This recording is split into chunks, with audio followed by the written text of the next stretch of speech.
Hello guys, welcome back to my channel and enjoy this fanfic part 2. Now let's start the fanfic. Uzumaki Naruto was not just the Hokage, but he was a husband and a father to two beautiful children he loved more than anything else, except maybe his wife. So you would expect him to be a happy man. Happy, unfortunately, was currently a dead word in the poor young soul's dictionary. It was a cold morning, and when Naruto's eyes fluttered open, he realized once more that he was in bed alone. He was curled into a ball, a position he often placed himself in when stressed, down or lonely. Naruto bit his lip, closed his eyes and let out a deep sigh. How he wished he could turn back time and make all this pain go away. Silence echoed through the house. Everyone was still asleep. Naruto was the only living soul awake. Or so he thought. The door to the guest room suddenly burst open and in stumbled his wife, or who was supposed to be his wife. Ino was already dressed in a long-sleeved purple sweater and gray pants. Her short hair was neatly brushed and tucked behind her ears, her lips had been moistened with lip gloss and her eyelashes perked with mascara. All in all, she looked ready for a day out and about. Naruto's first thought, he was definitely dreaming, but he was proven wrong when she jumped on the bed and started shaking him. Naruto. Naruto. She gasped in between haggard breaths. Naruto groaned and sat up. What? He snapped, a bit more aggressively than he meant. Ino didn't seem to notice his tone though, since she grabbed his shoulders and shook him violently. Naruto watched the world shake before him. I don't have a dress. It's a nightmare. Ino exclaimed. Oh, so that's why she disturbed him. Great. What? Naruto asked, confused. Ino continued shaking him. I went through every single dress I have in the wardrobe, but there is nothing good enough for a banquet. And how do I know if I have worn them before? I can't wear the same dress twice. Naruto grabbed Ino's hands and stilled her shaking. Ino was now staring at him, her eyes wide and desperate. Naruto watched her groggily. Women. They never change. Even his Ino, the one he married, the one who was 37 like himself panicked like this over dresses. And she was a fully mature adult. A mother. Kaguya was supposed to be the teenager in the house, but quite often, Naruto questioned that belief. Kaguya did indeed inherit her grandfather's serious personality. Have you tried the usual? Naruto asked. Ino seemed a little confused. Usual? Yeah. Naruto grumbled. Astra's place. You always go to her when there's a fashion emergency. Ino seemed even more baffled. Who's Astra? Naruto stared at his wife for several moments, debating whether she was an imposter or not, but then it all came back flooding to him. In that one single moment, he had forgotten that this woman before him might look like his wife, but she was not the same woman he married. He sighed. Hyuga Astra. Naruto stated, she's probably the most proclaimed seamstress in the land of fire, or so Hinata and yourself claim. Hinata? Ino asked. Naruto nodded. Hyuga Astra. Is she related to Hinata? Naruto grimaced. No, duh. They are cousins, or something.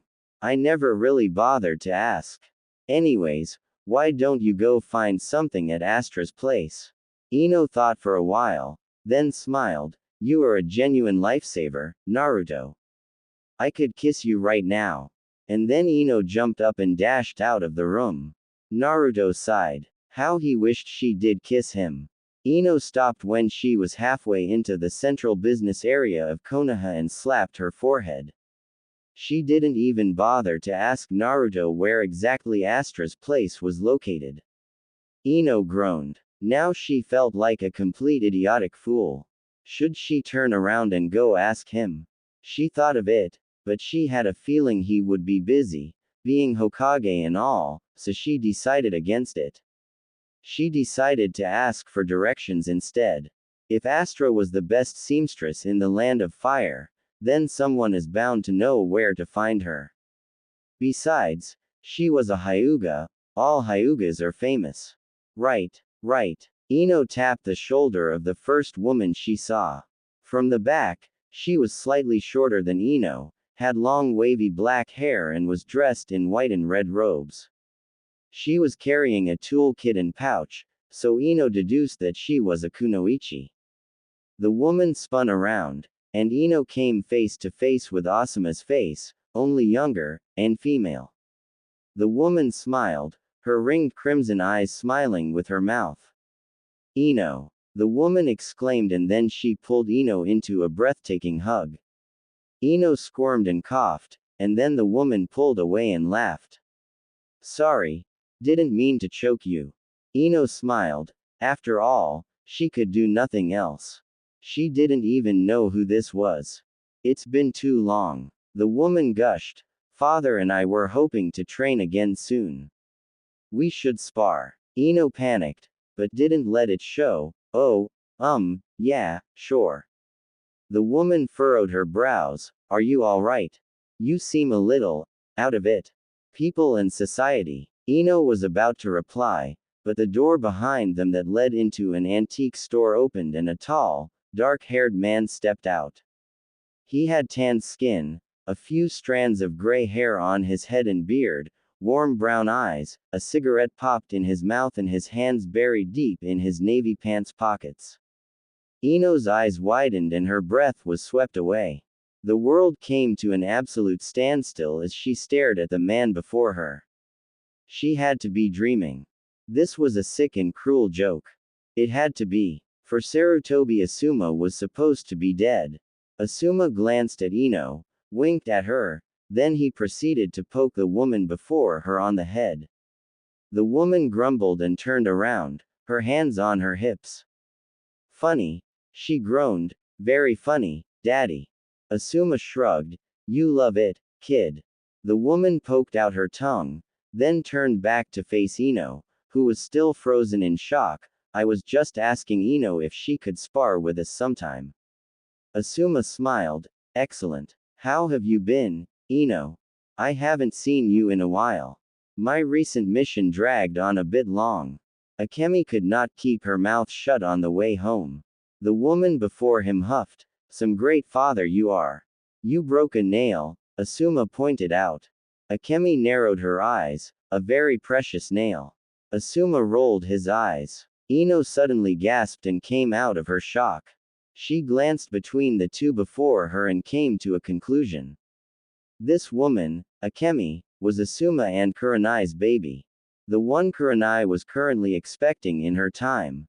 To think she was to grow into such a beautiful woman with her father's face.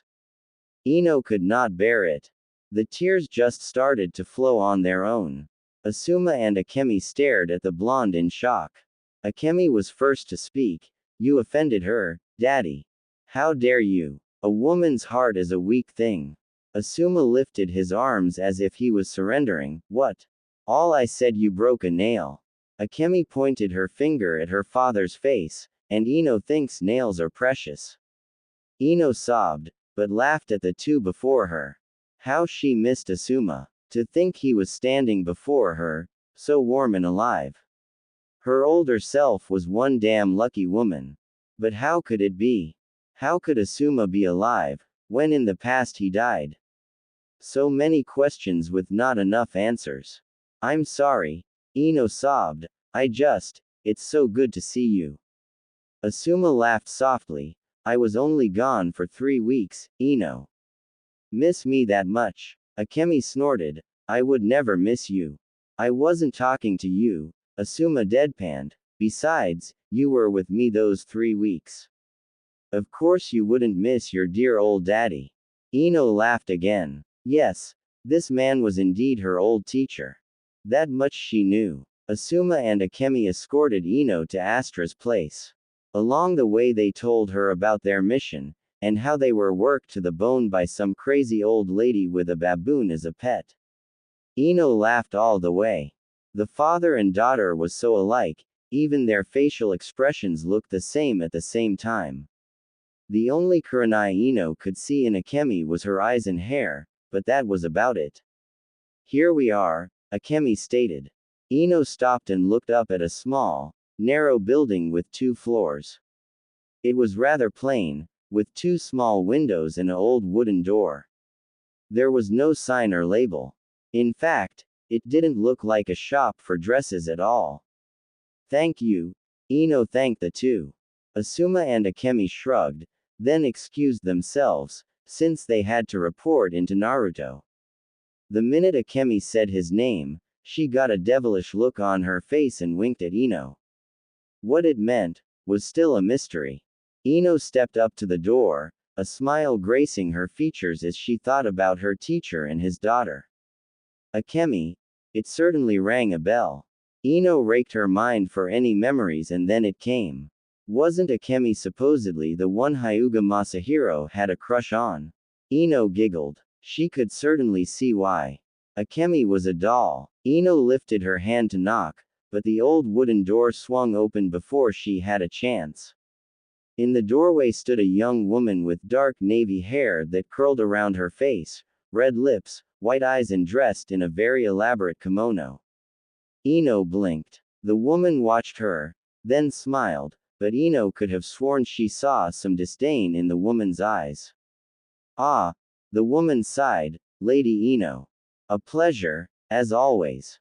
What can I do for you today? Lady Hinata has already left, if you were looking for her. She chose the most beautiful gown, I must admit. Matches her hair. Ino nodded, not knowing how else to respond. Actually, I'm looking for a dress myself. The woman, who Ino assumed was Astra, narrowed her eyes, then smiled brightly, of course. Come in, I shall prepare the tea while you browse. Ino stepped in, wondering why tea would be needed, but decided to go with whatever Astra said. She was led down a very narrow corridor which led to a wide open room filled with racks and racks of fine, elaborate, colorful and finely decorated dresses, kimonos, furisids, the whole lot. Ino had never seen so many dresses in her life. It was breathtaking. While Astra prepared the tea, Ino ran her fingers over the fine silks and cotton. There were so many, it would take forever to choose. Oh, how she wished she had a man to share his opinion right now. Nothing beats a man's opinion on a dress. Fancy the yellow. Astra's voice came from nowhere, just as Ino's fingers grasped onto a yellow silk gown. Ino jumped and turned around. Astra was standing in the doorway, a tray in her one hand and a measuring tape in the other. Not really, Ino stated, yellow doesn't suit me. Anime and manga. Astra smiled, I agree. You always look the best in baby blue and purple. Why not aim for that instead? Ino nodded. Astra placed the tray on a wooden table in the corner of the room, then proceeded to walk over to a rack filled purple dresses. Ino watched her curiously. Are you looking forward to seeing your godchildren again? Astra asked as she pulled out a dress, looked at it, then shook her head and tossed it aside. Ino frowned. Godchildren. Oh, yes. Astra nodded. Quite an intelligent bunch they are. Of course, you would expect that from Lady Hinata's children. Too bad Masahiro didn't inherit his father's intelligence. He is quite a disgrace to the family in my opinion. Ino bit her lip. She was feeling awfully out of place in this conversation. What was she supposed to say? Astra pulled out another dress, held it up in front of Ino, shook her head and tossed it aside. Do you have a favorite, Lady Ino? Dress? Ino asked. Astra laughed. No, I mean godchild. Do you love Misako or Daisuke more? Or perhaps the unborn child that is yet to be given a godmother? Hopefully it will be you. Lady Hinata seems rather fond of naming you godmother of all her offspring. Masahiro excluded, of course. Ino trailed off. She shifted her weight, and quickly looked away. She wished she could just ignore the question, but she knew Astra expected an answer. I love all of them. Astra snorted, but did not comment. She pulled out a dress and nodded, this is the one. I can feel it. Astra handed Ino the dress and pushed her into a small room where she was to get changed. Ino quickly pulled off her sweater and pants and pulled on the dress. It was a deep purple, made of silk, and revealed her back. It was cool and soft against her skin. Ino looked herself in the mirror and could not help but think that she was sexy. She stepped outside to show Astra. Astra nodded. Perfect. Usually women wear kimono to the Hyuga banquet, but you've never obeyed that law before. Besides, Lord Hokage won't wear anything traditional either. Unless you count those hideous Hokage robes traditional. I feel for all women married to Kage. Ino merely smiled, not wanting to offend or encourage Astra. From what Naruto told her, Astra sounded like a nice woman, but Ino could now see that she was a demon. An absolute disgrace to women. She never imagined someone to be so rude. Astra pushed Ino back to get changed. Ino quickly got changed, swallowed down her tea, which tasted foul, and then proceeded to pay. Astra, however, merely told Ino it would be added to the bill. Whatever that meant. Ino was nervous when she stepped outside of the Konoha manor. For starters, she was supposedly assisting with the preparation of the banquet which was to be held later that day. Her mother had arrived at her home early in the morning to drag her away. Poor Ino, she had to rush and pack everything she would need, her dress included, for she would not have time to return. Why am I helping again? Ino asked. Her mother shook her head in disbelief. You help every year. It's a Hinata and Ino tradition. Ino frowned. Her mother gave her an odd look, then she remembered that her daughter wasn't exactly the one that had been helping the Hyuga to prepare the banquet all these years. She smiled apologetically and patted her daughter's shoulder. Ino smiled weakly. She was nervous. The first being that she had no clue what was happening. The second, she supposedly had godchildren and she was certain she would meet them at the banquet. She wondered what they were like, and who their father was. Mrs. Yamanaka grabbed her daughter's arm and the two trotted down the streets towards the Hyuga compound. Well, Mrs. Yamanaka was trotting and Ino was being dragged along. Several people in the streets greeted the two women along the way, earning Ino quite a few surprises, once again. The villagers have been nothing but overly polite to her since she arrived in this new world. Was it because she was Naruto's wife? Probably. The Hyuga compound looked almost identical to the one from the past, except it had a few new additions added. Like a large wooden gate with two dragons standing beside it. Ino gawked at the statues, amazed by the fine craft work. Whoever designed them was a seriously talented artist. Mrs. Yamanaka did not allow Ino to gawk for long, since she was soon being dragged inside. There were large number of people scurrying around, carrying boxes and traditional decorations. Some were dressed in working robes, while others seemed to be more formal.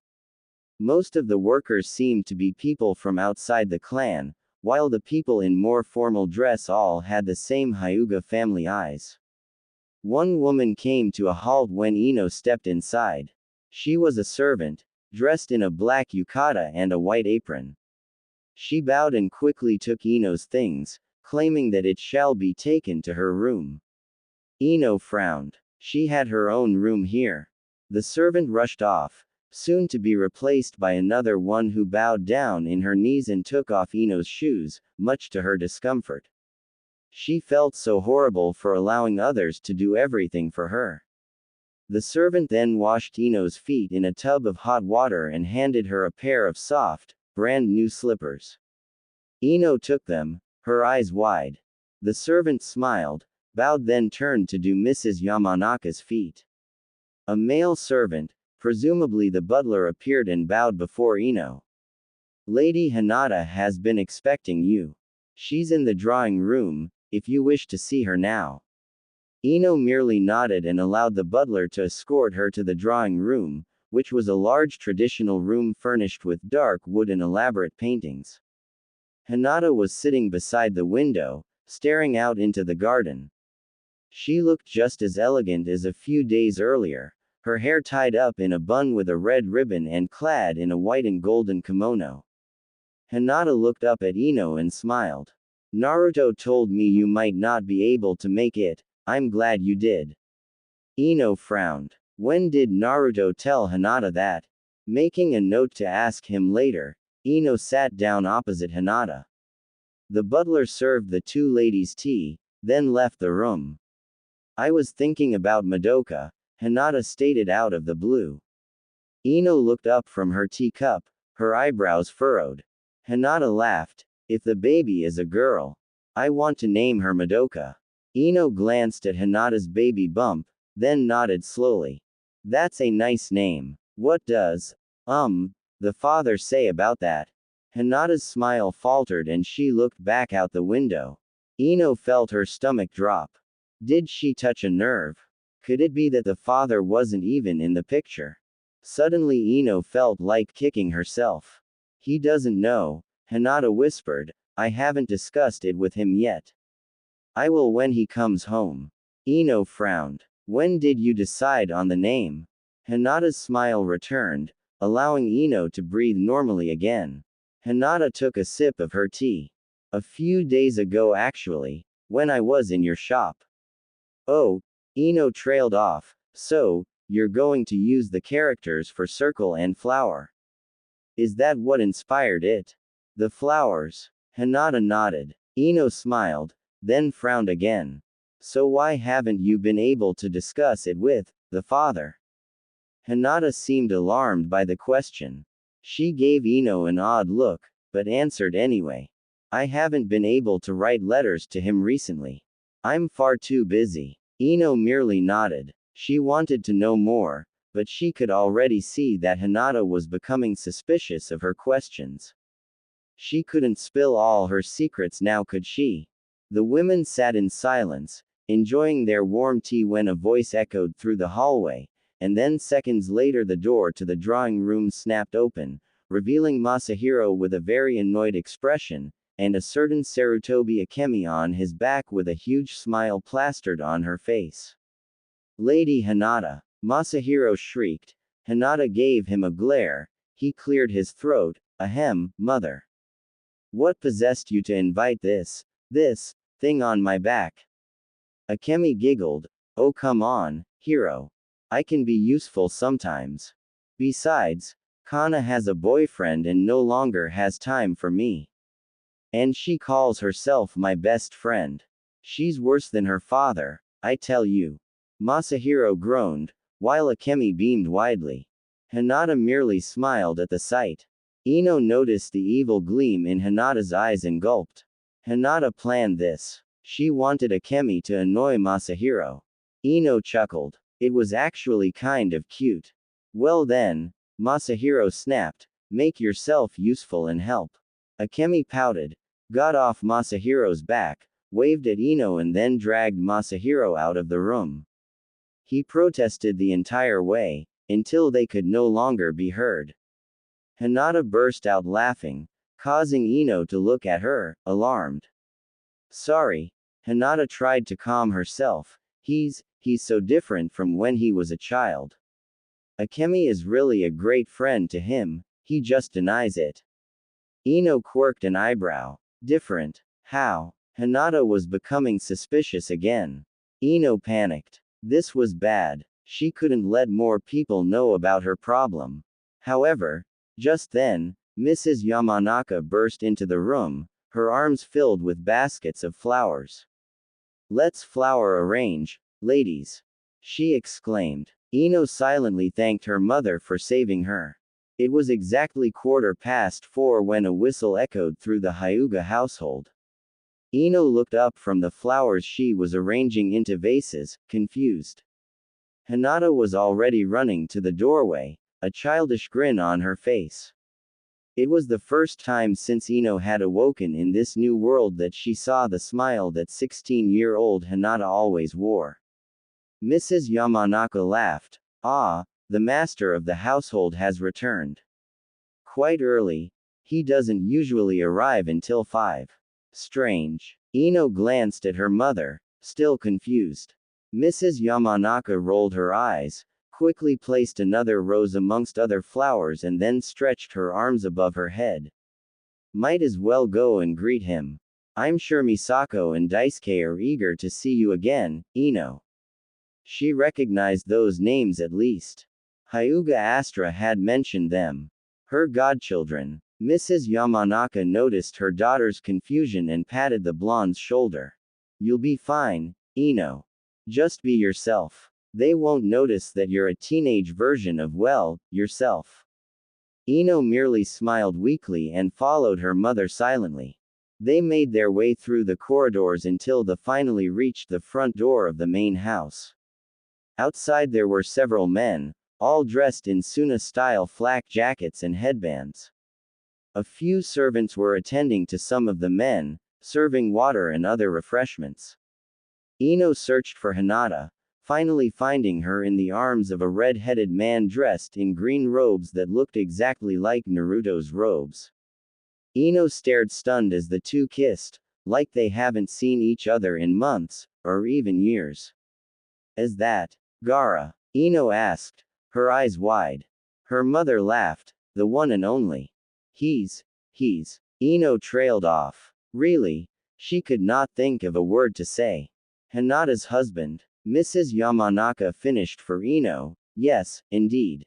Poor things, they haven't seen each other in months. He still lives in Suna, you see. How do they do it? Ino asked. They make lots of sacrifices, was Mrs. Yamanaka's reply. What you two gossiping about? A female voice suddenly interrupted. Ino looked down into the pale eyes of a teenage girl, probably no older than Kagaya. She was rather short, with burgundy hair and rosy pink lips. Ino didn't have to guess who she was. She just kind of knew. Misako? Ino asked. The girl smiled widely. Aunt Ino, she exclaimed and jumped into Ino's arms. Ino gasped and stumbled backwards. Now that kind of greeting she did not expect.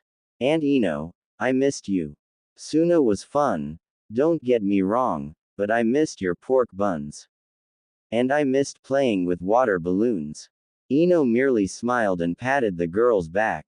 Misako pulled away and turned to greet Mrs. Yamanaka. Mrs. Yamanaka chuckled. Aunt Ino, my daughter is so old. Misako paled and quickly looked at Ino. I'm sorry, Ino. I forgot that you don't like to be called aunt. Ino waved her off, not really caring. Mrs. Yamanaka laughed to herself. Already planning my demise, A new voice asked. Ino looked up. It was Gaara. He was much taller than she remembered. His eyes were like pools. And well, he just looked different. She noticed that he had his hand resting on Misako's shoulder. Not yet. Misako laughed. I'm sorry, Daddy, but I don't think Ino wants you dead, yet. Bummer. Gaara laughed. Ino stood stiff. Gaara was laughing. He was laughing. Mrs. Yamanaka joined in with the laughter, but Ino did not understand what was going on. How did Gaara's death get into the picture? Hinata joined the party. She locked her arm with Gaara and smiled at him. He returned the smile just as warmly. It almost made Ino cry. Never did she think she would see him so affectionate. And then Ino noticed the young boy on Hinata's hip. He looked around Minato's age. He had the same eyes and hair as Misako, but his hair was much darker. And he looked a lot more like Gaara than Misako did. Daisuke? Ino asked. Once again she knew who it was. The boy blushed and looked away. Ino felt her heart flutter. Say hello, Daisuke, Hinata whispered into the boy's ear. He hid his face in her hair, causing the adults to laugh. He's just shy, Ino. Daisuke usually can't leave you alone, can he? Ino did not know what to say, so she nodded her head anyway. She glanced at both her godchildren again. They were beautiful. In fact, she was already in love with them and she just met them. Where's Naruto? Gaara asked. At work, Ino answered. Gaara nodded, kissed Hinata's cheek and then excused himself to greet Masahiro. Misako was now poking her brother's leg. How was Suna? Hinata asked. Misako grinned. It was fun. Daddy took us sand surfing. He what? Hinata echoed. Sand surfing. Daddy made a sandstorm and then gave us these boards made of sand, and we rode on the sand. Hinata paled, causing her already pale skin to look deadly. Misako laughed and patted her mother's baby bump. Ino watched in amazement as the girl cooed over her baby sibling that was yet to be born. Mama! A small voice yelled from the gates. Ino looked up. She could recognize that voice anywhere. A smile broke out on her lips as her eyes landed on the small blonde boy and she opened her arms for him. Minato trotted over and hugged his mother tightly, Kagaya soon to follow. Hey! Ino smiled. What are you two doing here? Daddy said we should come here after school, Minato answered. Ino patted his head and praised him for listening to his father. Hinata placed Daisuke onto his feet. The little boy poked Minato, who laughed and poked him back. Soon both the boys were running around and poking each other. Misako latched herself onto Kagaya and planted a big, soppy kiss on the blonde teenager's cheek. Kagaya pulled a disgusted face. Why do you do that? Kagaya demanded. Misako giggled and poked out her tongue. Kagaya rolled her eyes and tried to pull away from Misako's grasp, but the red head was far too powerful. Kagaya sighed in defeat. No wonder boys are scared of you. The adults could do nothing but laugh. Uzumaki Ino, a 37-year-old kunoichi, now stuck in the body of her younger and alternative self, woke up feeling like an absolute wreck. For starters, her hair was long again for the first time in years, which meant it stood in all directions in the morning. Second, she had a nasty headache and when she recognized her old teenage bedroom, her heart sank. That's right, she wasn't home anymore. She reached out beside her, hoping that she was dreaming and that Naruto would be lying beside her, but her hand touched nothing but the cold wall. Suddenly the bed seemed empty. She sighed and kicked her legs over the edge of the bed and stomped out of her room. She could hear her mother downstairs and her father in the shower 2 rooms away. Ino pulled her fingers through her hair, distaste evident as she clutched onto the long locks. She used to love long hair, but now it was just tedious. She missed her short bob. It was so much more comfortable. With another grumble, Ino turned around and stomped back into her bedroom. She grabbed an aspirin in the bathroom cupboard, swallowed it and then got into the shower. She might as well try and get into a new routine. It looks like she'll be here for a while. Ino ate her breakfast quickly in order to avoid her parents noticing something off. She then said goodbye and rushed outside where the cool air allowed her to freely think. Asuma was dead. She still couldn't quite grasp the fact. In her world, he's still alive. Then again, others here were probably alive who were dead where she came from. Like Sakura. Sakura. Ino gasped and stopped. She quickly turned to her right, heading directly for the hospital. As soon as she burst through the doors, a certain pink-haired teenage kunoichi stepped down from the stairs with a clipboard tucked under her arms. Ino froze. Sakura was alive. Ino felt relief and happiness, but jealousy and anger at the same time. If Sakura was alive then. Sakura-chan. A familiar voice exclaimed. Ino felt her heart shatter as the blonde teenager ran past her, brushing her shoulder along the way and almost tackle Sakura to the ground. Sakura was scolding him for running in the hospital now. Ino watched Naruto apologize while laughing his head off. Sakura's anger subsided and she smiled at him, having forgiven him already. Ino looked over her shoulder, hoping to see Sasuke appear beside her, but he never did. Oh! Sakura exclaimed, finally noticing Ino. Good morning, Ino. Ino snapped from her daze and looked into Sakura's green eyes. She blinked, then waved awkwardly. Naruto was giving her an odd look and it was making her uncomfortable. He was obviously still upset over the dispute she had with him a few days before. Morning, Ino mumbled, once again looking over her shoulder. Where was Sasuke? Are you looking for someone? Sakura asked as she approached Ino. Naruto followed her, but did not seem impressed. Not really, Ino stated, I was just wondering where Sasuke is. Sakura froze, followed by Naruto. The two of them stared at her, their mouths agape. Sakura looked away, suddenly looking extremely down. Naruto reacted in a similar fashion. Ino frowned. Was it something she said? Oh, Sakura trailed off. Didn't Hinata tell you the details? Details? Ino asked. Now she was really confused.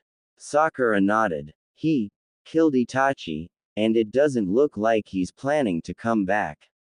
Itachi not coming back. Ino frowned, trying to figure out what the girl was babbling about. Wanting to get revenge on Itachi, she understood, since he'd the Uchiha clan, but not coming back. What nonsense was that? I don't understand, Ino whispered. When did he leave?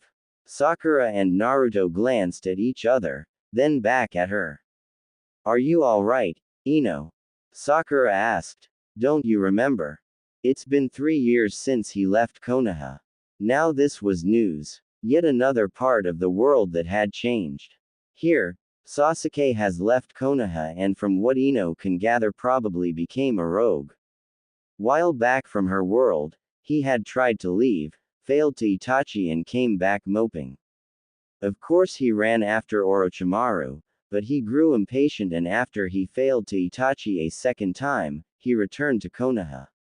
Itachi died of illness soon after, leaving Sasuke to regret, well, everything.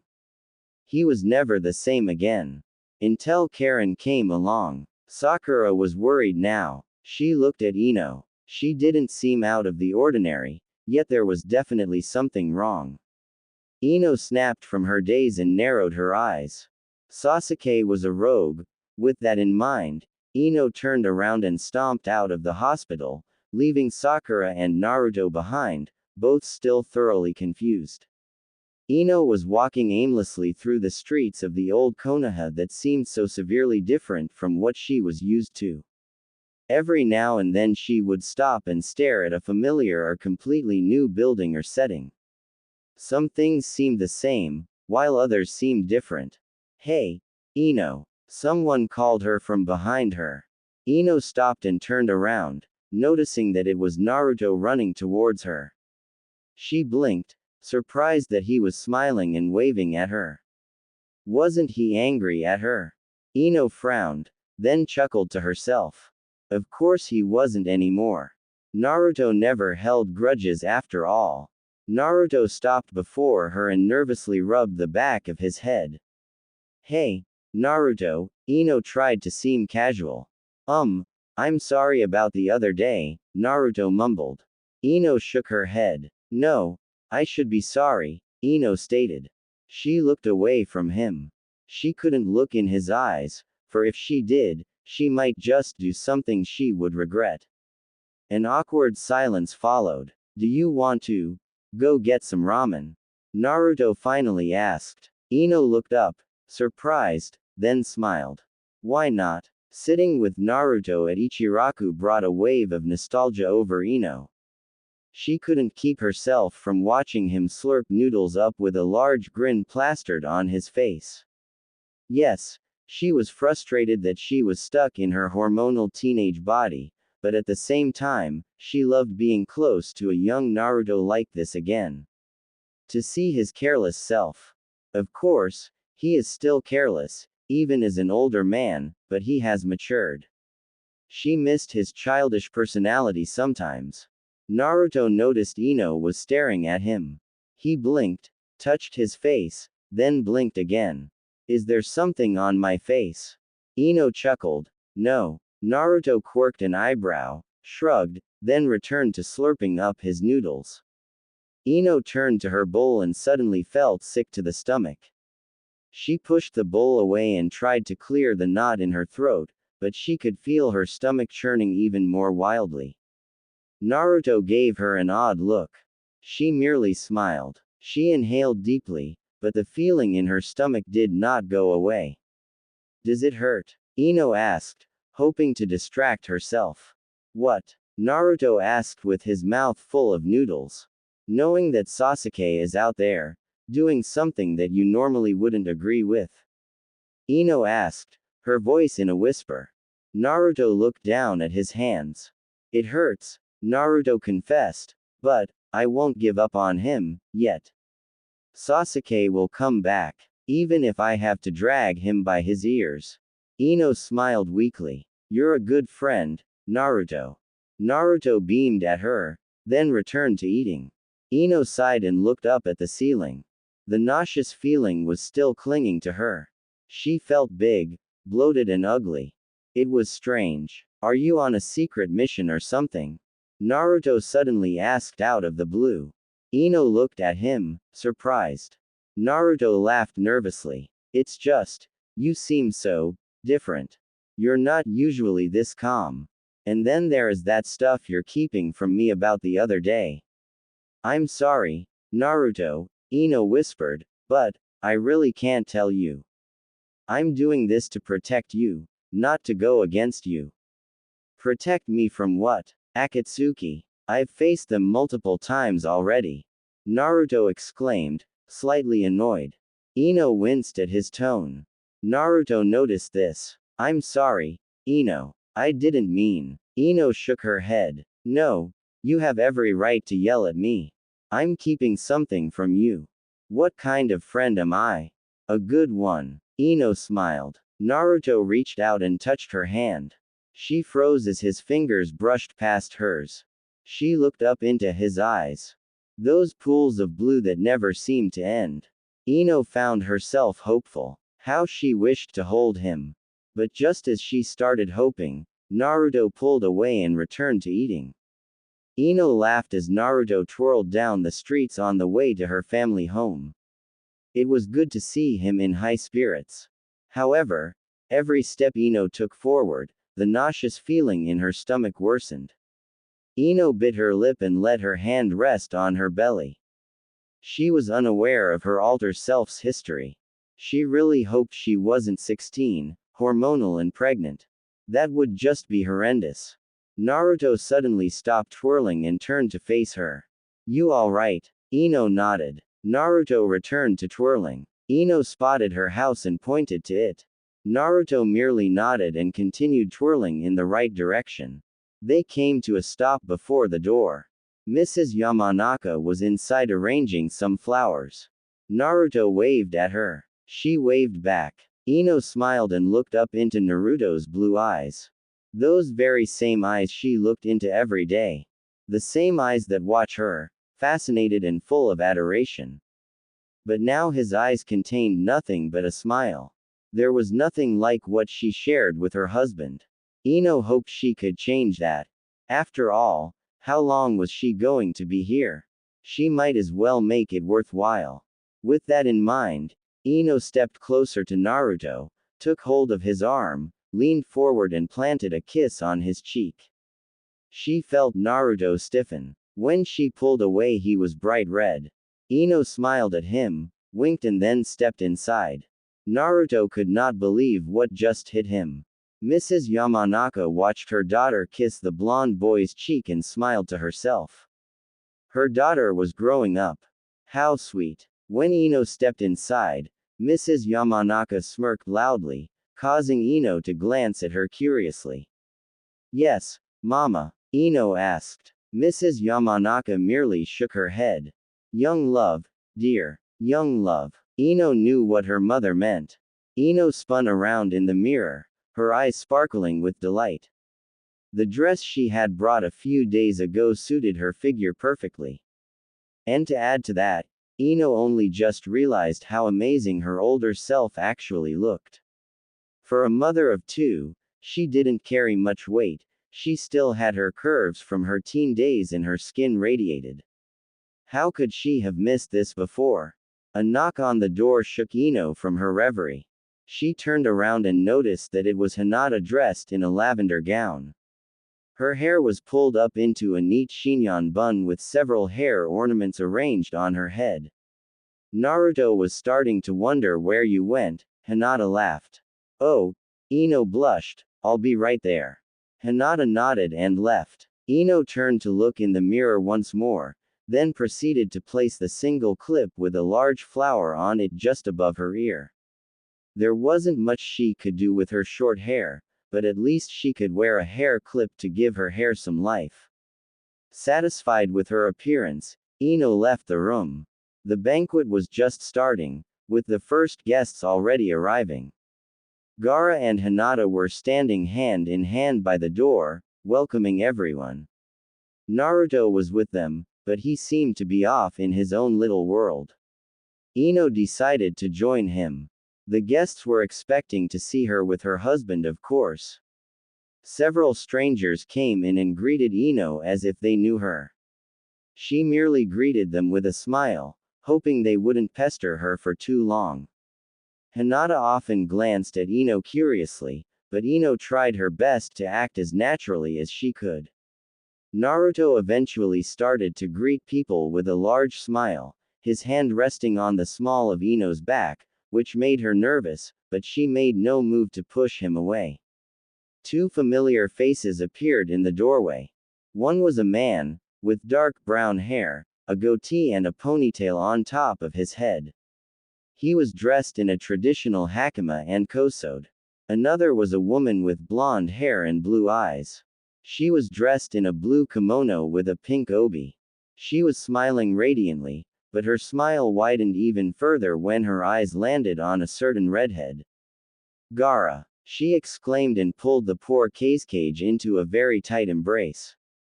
A blush crept to his cheeks, but he made no move to pull away. Instead he laughed softly and returned the embrace. The woman sighed. You foolish little brother, no letters. I was busy, Gaara stated as he pulled away to look into his sister's eyes. Temari glared at him. A man is never too busy to write to his sister. Temari snorted, you only responded when I needed help. Gaara smiled weakly. Sorry, Tem. You better be. Temari huffed as she crossed her arms over her chest. Shikamaru, who had been quiet all this time, laughed. Hello, Shikamaru, Ino greeted. Yo, Ino, was his response. Ino smiled. Temari was with him. Could it be that they were married? Ino always had the feeling that Shikamaru had a crush on Temari. Temari suddenly brightened up again. Oh, we have wonderful news. We're going to have a baby. Silence. Gaara and Naruto's first reaction was to stiffen. Hinata was surprised, but was a lot more relaxed than the two men. Ino glanced around her. What was with their odd responses? Wasn't it great news that they were going to have a baby? Something so beautiful and cherished should be celebrated. Anime and manga. Ino stepped up and gave Temari and Shikamaru a tight embrace. Congratulations. Thank you, Ino, Temari smiled. Gaara snapped from his stupor and grabbed his sister's hands, fear suddenly crossing over his face. How? Temari, you know you can't. The last time the two of you tried, you nearly died. Ino froze. Died. Ino suddenly felt bile rise to her throat. She glanced at Shikamaru, who was looking at Naruto with a sorrowful glance. Temari laughed and swatted Gaara's arm. Silly, we're adopting. And just like that, the tension melted. Gaara sighed in relief and smiled. He then pulled his sister into a tight embrace and apologized numerous times into her ear. Temari chuckled and patted his back. Ino watched in amazement. Temari handled the situation so calmly and happily. And Gaara? He was like a completely different person. Temari hugged Hinata, then moved towards the main area where the banquet was taking place. Shikamaru was whispering something to Naruto, who nodded seriously in return.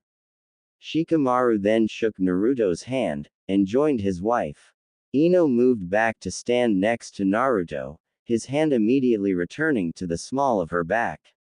This time, Ino didn't feel nervous. As soon as most of the guests had arrived, the two Kage and their wives moved to join the main event.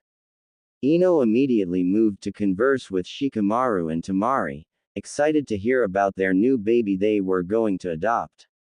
Naruto and Gaara were moving around and greeting people, as well as discussing some common matters. Hinata sat down, her feet already aching from standing too long. Music started playing, and several people were dancing and drinking. Laughter filled the Hyuga mansion. Ino wasn't sure what was expected of her at this banquet, since she didn't even know what the purpose of the event was, but she tried to go with the flow.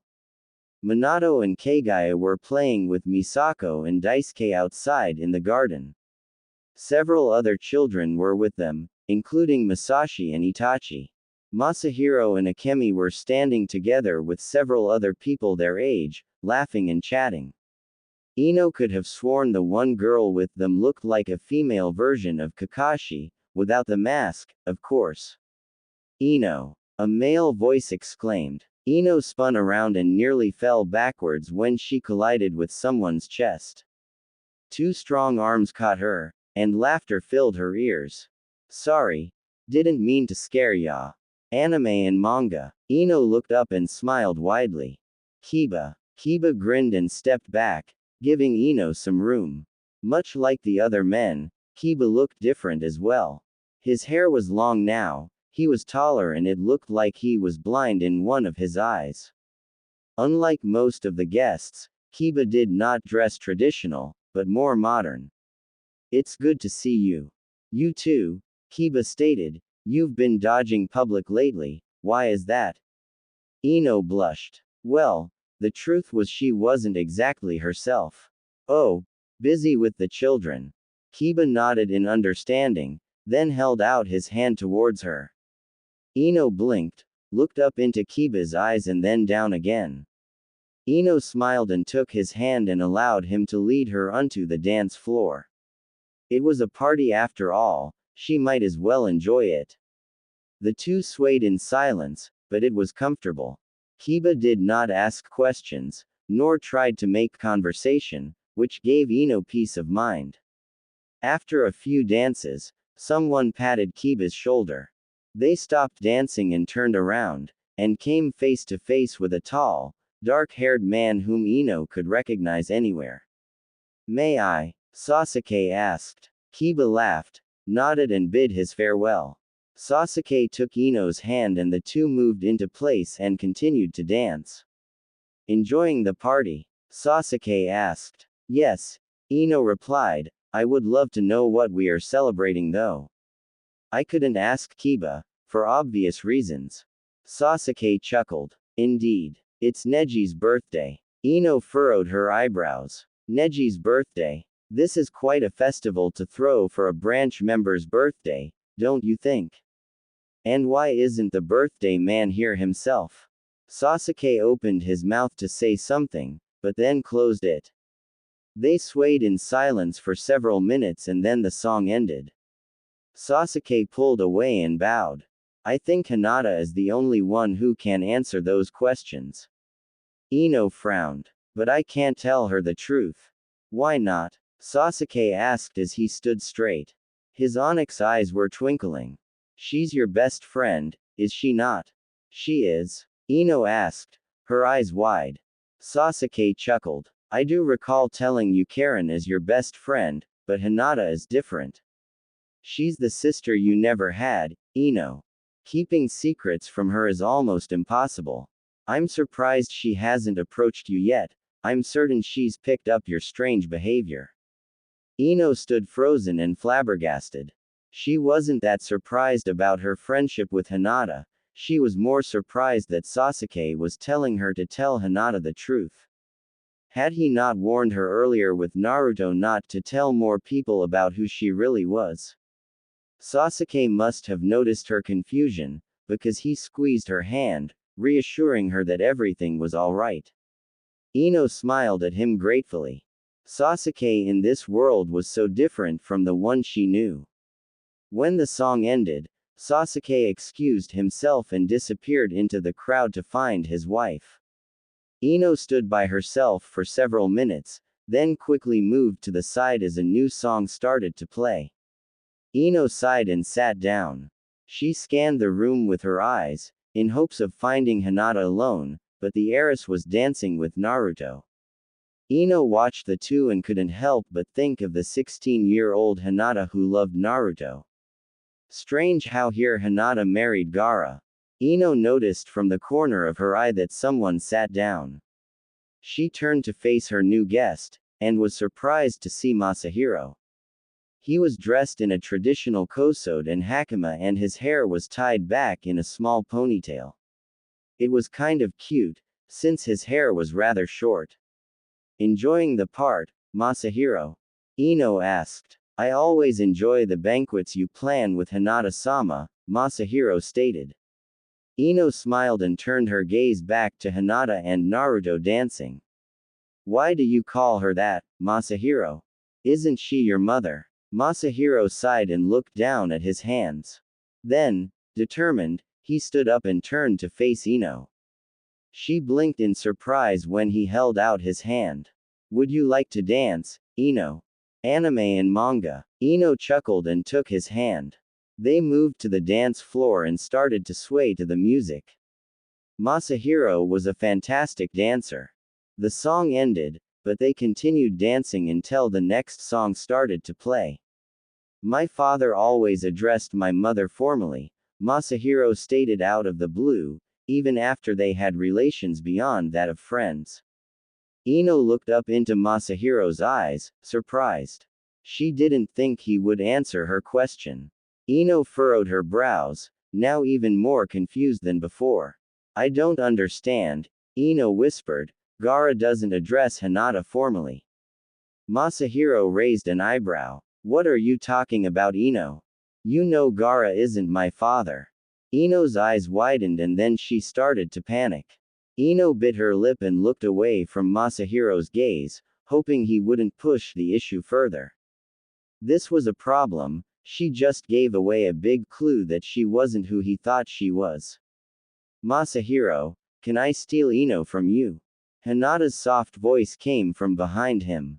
Masahiro let go of Ino, smiled and nodded. Just as he left, he gave Ino a strange look over his shoulder. Ino tried to avoid eye contact. Hinata noticed Ino's strange behavior several days ago, and was now going to get to the bottom of things. Want to take a walk, Ino? Sure, Ino muttered. And so the two women disappeared into the gardens, leaving their own party for a while. It was dark outside, but garden torches lit up the area. There was a slight breeze, but it wasn't cold. The air was fresh and crisp. It was perfect for a little stroll through the large garden of the Hyuga estate. Ino and Hinata walked in silence for several minutes. It was comfortable, but Ino was still nervous about what was going to happen next. Finally, Hinata spoke. Something happened, right? Ino stopped and looked down at her feet. Hinata stopped as well and turned to face her best friend. The wind picked up speed and brushed past the two women, but they ignored the chills that came over them all of a sudden. I'm sorry, Ino whispered. Hinata frowned. For what? You did nothing wrong, Ino. I'm not your best friend, Ino stated, suddenly feeling bold. She looked up into Hinata's eyes, expecting to see surprise and perhaps even anger, but Hinata was smiling warmly. I know, Hinata stated, Naruto told me. Ino's eyes widened. Hinata looked up at the stars. I noticed your strange behavior that day in the shop. You were far too shocked to see Masahiro, you even mistook him for Neji. I tried to muster the strength to ask you, but I could not bring myself to do it. Naruto noticed my confusion, so he explained it to me. I'm sorry, Ino whispered again. Hinata laughed. I should be apologizing. You're my best friend, yet I could not ask you a simple question. I am such a coward, aren't I? Never. Ino exclaimed, surprised at her own reaction. Hinata blinked, then laughed again. The two sat down on a bench in the garden and silence fell. It was peaceful. Ino finally mustered the courage to ask the question that has been bothering her all night. Hinata, if this is Neji's birthday banquet, why isn't he here? Ino asked in a whisper. Hinata froze. Another breeze swept through the garden. Hinata closed her eyes and bit her lip. Ino panicked. She could tell the poor heiress wanted to burst into tears. I'm sorry, don't answer that. Hinata shook her head. He is here, but only in spirit. Ino blinked. Then it clicked, causing her eyes to widen. Hinata started to shake and tears were now flowing down her cheeks. Ino wrapped her arms around her best friend, to comfort her. I'm sorry, Hinata. Hinata continued to sob uncontrollably in Ino's arms. I loved him, Ino. I truly loved him, despite the circumstances we were thrown into together. Ino had no idea what Hinata was talking about, but nodded anyway. Hinata's sobs grew louder and she wrapped her arm around Ino, hoping to find more comfort. Ino allowed her friend to do so. While Hinata cried, Ino looked up at the party that was going on inside and spotted Masahiro standing in the doorway, watching them with saddened eyes. To say Ino was stunned would be an understatement. Of course, she held no disgust towards Hinata for bearing a child for her cousin, since intermarriages and such were still quite common, despite a lot of people's opposing of it. Besides, cousins are not that close genetically than some people claim they are. So often, their children can be very healthy. Ino just never expected it, because until now she always thought Hinata would marry Naruto. Funny how things worked out in the end. Hinata was still sobbing in Ino's arms, but she was calming down now. A few minutes passed, and then Hinata pulled away, grabbed a handkerchief from her pocket and wiped her tears away. Ino gently rubbed her back to soothe her. Hinata smiled a small smile in gratitude. I'm sorry, Hinata mumbled, that was unbecoming of me. Ino shook her head. No, I understand. Can I ask one thing though? Hinata blinked, then nodded. Masahiro is Neji's son, isn't he? Ino asked. Hinata's eyes fluttered. Then she looked down at her hands resting in her lap. Finally she nodded. Hinata looked up at the sky which was covered with a few lone clouds. The elderly of the clan were very strict about keeping our clan pure, Hinata began to explain, so they practically ordered my father to ensure I produce an heir, with another Hyuga. Your father chose Neji? Ino asked, surprised. Hinata laughed and shook her head. No, Hinata giggled, I chose him. Ino frowned. Hinata noticed her confusion and laughed again. I was 16 at the time, Hinata admitted. I couldn't stand the thought of devoting myself to someone in such a way. Especially someone I didn't love. That's when Neji stepped in. He confronted my father and the elders and demanded that I be left alone. It was the most beautiful thing he ever did for me, other than give me my son, of course. Ino smiled when she realized Hinata was sparkling in radiance now. She enjoyed talking about this. She wanted to talk about this. She wanted to share the beautiful memories she cherished of Neji. And then, Ino asked. Well, Hinata sighed, he was ignored by the elders, my father was impressed though. So, my father approached Neji and begged him to protect me. We were all surprised by this. My father always thought I was a failure. Wow, Ino breathed, I remember that. Your father doesn't approve of you in my world either. Really? Hinata asked, surprised. Ino nodded. Interesting. So Neji became your protector? Ino asked. Something like that. Hinata laughed. We took a different approach to what my father had in mind. Instead of Neji guarding me, we decided to have a baby. The elders weren't very happy. Of course, Neji is only a branch member, after all.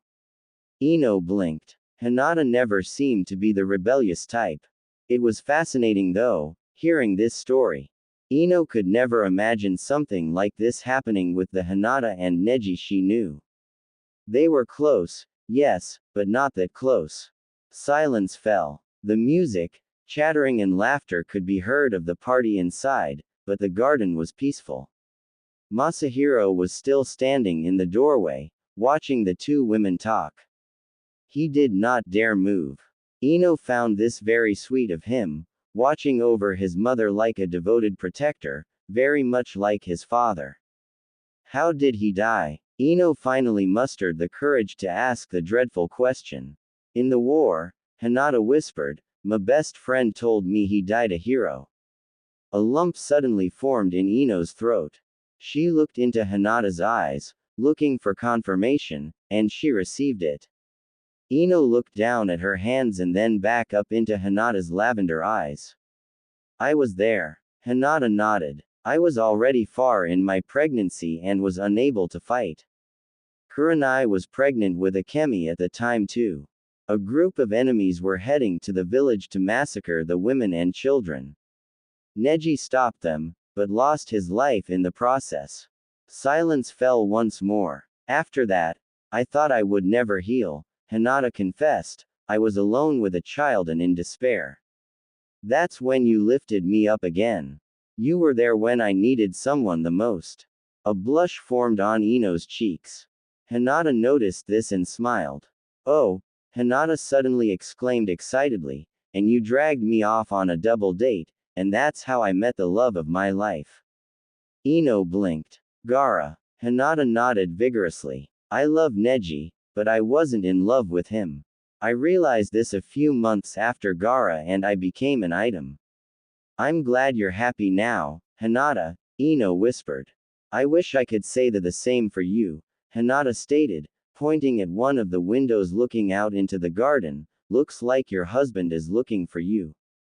And surely enough, Naruto was standing in the window and motioning for Ino to come inside. The minute Ino stepped inside, she was swept up and dragged to the dance floor by a very enthusiastic blonde Hokage. Ino couldn't help but giggle at his childish excitement as they started to sway to the music. The song sounded familiar, but Ino could not quite place the name. Well, Naruto certainly seemed to enjoy the song. Ino was nervous dancing with Naruto, which she didn't quite expect. Being held by his strong arms was a lot different from having his hand resting on the small of her back. It was warm, touching and surprisingly familiar. She felt at home in his arms, like she actually never got dragged into a completely different world from the one she knew. Thank you, Ino whispered, causing Naruto to frown down at her. Ino smiled. Thank you for telling Hinata the truth. Naruto grinned. You are her best friend, after all. And Gaara threatened me that if I didn't tell her, he would. And then she would be hurt, since you couldn't confide in her. Ino nodded. They swayed to the music in silence for a while, merely enjoying each other's company. Ino could feel several of the other guests' eyes on them, but it didn't bother her. After all, to them it was normal for the Hokage to dance with his wife. Naruto, Ino called out his name in a whisper. He looked down into her blue eyes, waiting for her to speak. Ino was surprised at his height. How did she never realize how tall he had gotten? Can I ask you a favor? Naruto closed his eyes, tightened his grip on Ino's waist and pulled her closer. She inhaled deeply, surprised by the sudden affection. Her heart started to beat wildly in her chest. Anything, Naruto whispered in her ear, his breath tickling her skin. A blush crept to her cheeks as she tried to muster the will to speak again. Finally Ino calmed down. Why was she acting like such a child? She was supposed to appear as a 37-year-old married woman for God's sake. I'm tired of not knowing everything, Ino stated. I want you to tell me everything about everyone.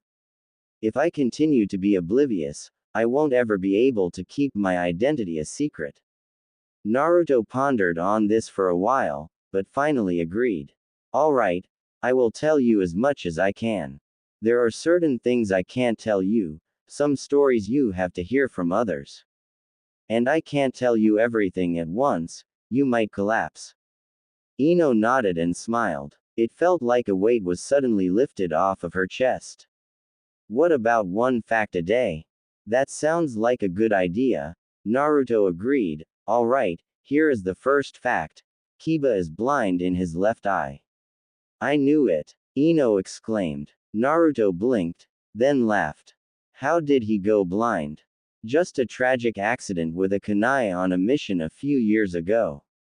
He doesn't need his eyes though, his nose covers everything. Ino chuckled. Indeed. The two swayed in silence again, but the silence was comfortable. Both blondes were smiling. To the onlookers, they looked like the perfect couple madly in love. Their children, Kagaya and Minato, were watching from the garden, content that their parents seemed to be acting normal again for a change. Ino, I just had a brilliant idea, Naruto suddenly spoke up. Ino looked up, confused. Why don't we exchange stories? I tell you a fact a day about this world, and you tell me a story of yours. Ino pondered on this. Should she? Would it be safe to do so? Well, she was already deep into everything here, so it shouldn't hurt, right? Ino nodded. Alright. Here is fact number 1. You love ramen. Naruto pulled a very disappointed face and groaned. Not fair, I know that already. Ino threw her head back and laughed, causing several people to glance at her, surprised. Naruto pouted. Ino's laughs died down, but she continued to shake in laughter as she gently rested her head on Naruto's chest, completely unaware of what she was doing. Her body just seemed to move by itself. Naruto was surprised, but didn't mind at all. Kidding, Ino finally stated when her laughter stopped. Here is the real fact number 1, Asuma is dead. Naruto stiffened at this. Ino felt his grip on her waist tighten again. I'm sorry, Naruto whispered. Ino closed her eyes and hummed. Naruto didn't have to be sorry. Death comes to everybody eventually. The two were so engrossed in their conversation, that they didn't realize they had been dancing for 7 songs already. Despite this, neither made a move to stop. They were very comfortable in each other's arms, even with a whole crowd watching them. Naruto. You can sleep in our bedroom again, if you want, Ino whispered, a blush slowly creeping to her face as she said every word. Naruto frowned. No, Naruto protested, you can stay there, I'm fine in the guest room. Ino sighed. That's not what I meant. I mean, move in back with me. Naruto stopped moving to the music, causing Ino to look up into his eyes, worried. Did she overstep a boundary? Should she not have suggested that? No, she was happy with her choice. She loved being in his arms, she wanted to stay in his arms, she wanted to wake up in his arms. Besides, he deserved to sleep in his bed next to his wife. Are you sure? Naruto asked sternly. Ino nodded, and rested her head against his chest once more. Naruto remained frozen, so Ino took the initiative to start swaying to the music again.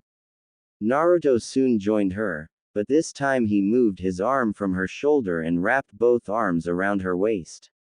It surprised her, but she did not pull away. Her face was on fire, but she was not going to act like a teenager here. No, it's time she acted like a grown, mature, married woman.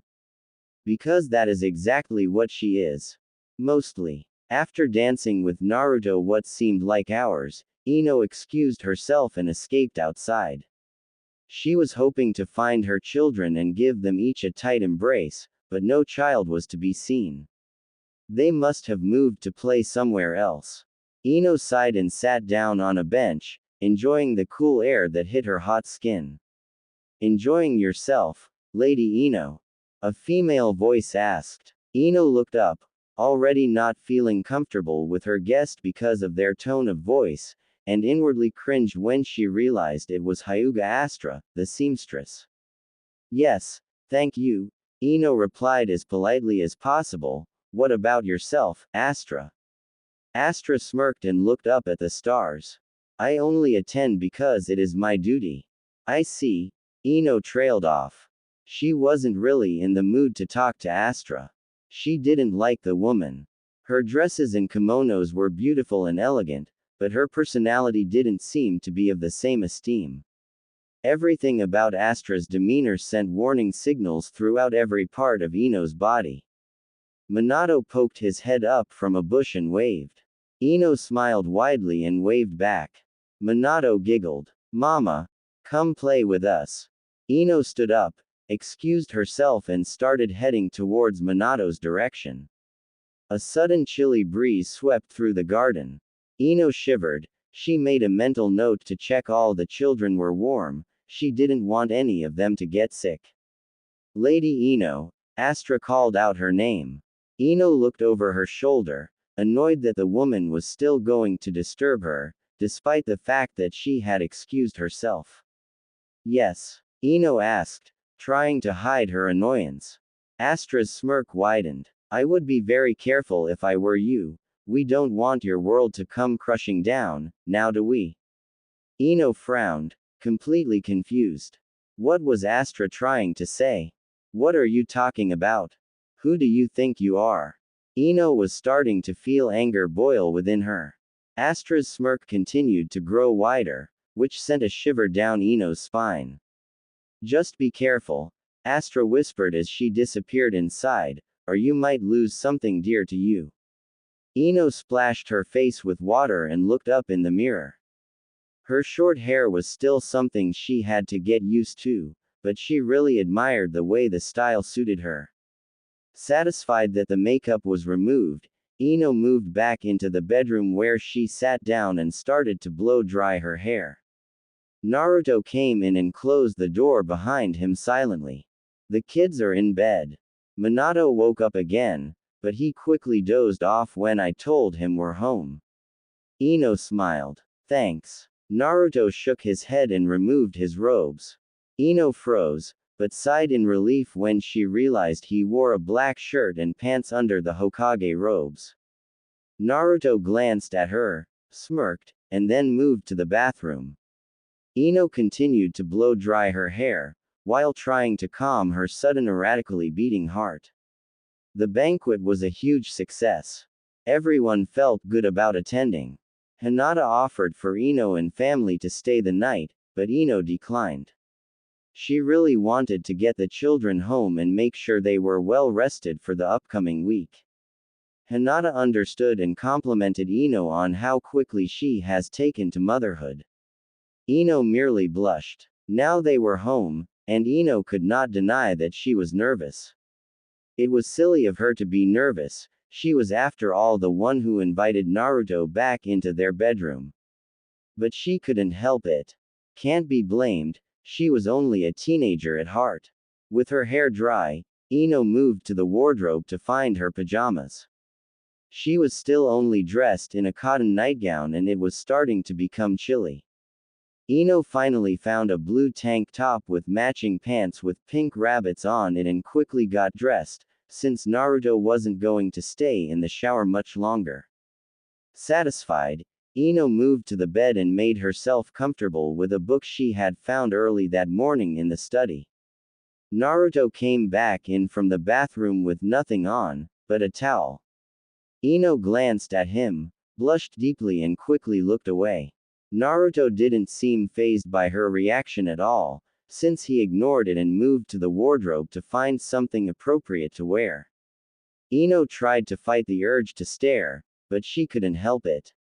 She abandoned the book and locked her gaze on Naruto as he searched through some drawers in the wardrobe. She had to admit, he was extremely attractive. She had never noticed it before. Strange. He had a toned body due to excessive training and his skin was tanned, but the battle scars were all still there. Ino wished she could reach out and kiss all those scars so that they would go away, but she knew that would be stupid. Naruto seemed to be enjoying the fact that Ino was staring, since he chuckled and dropped the towel around his waist, leaving him bare. Ino shrieked and quickly buried her face in her book. Naruto laughed and pulled on some underwear. That's not funny, Naruto. Ino stammered, without moving her face from the book. Naruto pulled on a pair of shorts and moved to the bed. He got in next to Ino and pulled the covers over him. Sorry, I just love teasing you. I noticed, Ino whispered, all clear. Yes. Ino sighed in relief and peeked at Naruto. When she realized that he was indeed decent, she closed her book and put it away. She made herself comfortable and turned off the lamp, leaving the two in darkness. Now that she could no longer see him, Ino was nervous. She knew he wouldn't do anything, but the nerves were still there. After all, she had never shared a bed with a man before. Relax, Ino, Naruto's voice whispered soothingly. Amazingly, Ino found herself relaxing.